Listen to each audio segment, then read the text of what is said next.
工場現場で仕事をしていて、あの作業、会社の利益にどう影響しているんだろう。工場実務と会計ってどうつながっているのと思ったことはないでしょうか。この動画では会計と工場現場のつながりを解説していきます。今回の動画ではキャッシュフローって何というテーマでお話しします。利益が出ているのになんで資金が苦しいんだ。そんなモヤモヤを分かりやすく解消します。黒字なのに資金が足りない。これは工場でもよくある話です。例えばこんな状況思い当たりませんか？新しい機械を買ったら口座残高が激減。材料を大量に仕入れたら支払いに追われる。売上が上がっているのになぜかカツカツ。実はこれ、利益と現金は別物だからなんです。利益とキャッシュの違いを見てみましょう。会計上の利益は売上引く費用で計算されます。でも、キャッシュフローは現金がいつ出ていつ入ったのかを見るものです。ここで受注から入金までの流れの例を見てみましょう。1月に受注をもらいましたが、この時点ではまだお金は入ってきません。2月に材料を仕入れ、加工を行います。この時に支払いが発生します。3月に納品を行います。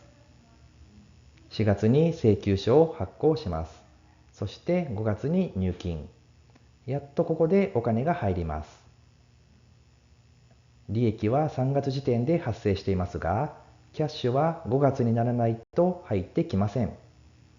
その間、工場ではキャッシュアウトが続いています。現場レベルでもキャッシュを圧迫する要因がたくさんあります。一つ目の例として、在庫の増加。倉庫に眠る材料や仕掛かり品はいわばお金が寝ている状態です。二つ目の例として、売掛金の滞留。納品は済んでいるけど入金はまだといった状態です。三つ目の例は設備投資。新しい機械を導入すると一時的な大きな支出が発生します。四つ目の例は回収サイトのズレ。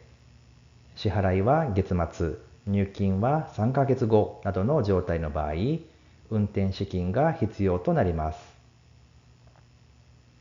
つまり、黒字倒産の正体はお金の流れを見ていないこととなります。では、どうすればキャッシュを守れるのか。経営だけでなく、現場目線でも工夫できることがあります。現場でできるキャッシュフロー改善として、無駄な在庫を持たない。不良を減らし、仕掛かり品の回転率をアップする。工程のリードタイム短縮で請求タイミングを前倒しする。受注時に支払いサイトを確認する。といったことが挙げられます。つまり、お金の出入りも改善の対象になるのです。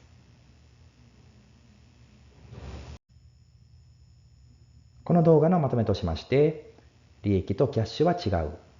売掛金、在庫、設備投資はキャッシュを圧迫する。現場レベルでもキャッシュを守る行動ができるということが言えます。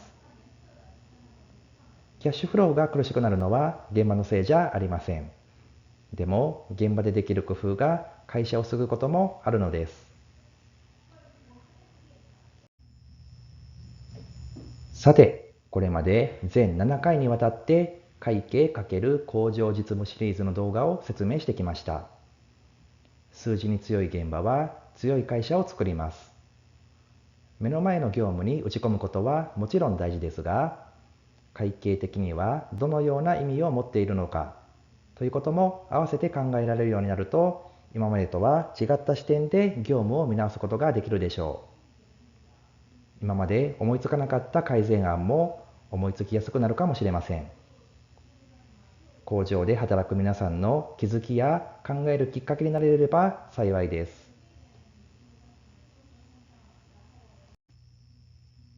この動画を気に入った方はチャンネル登録をよろしくお願いします。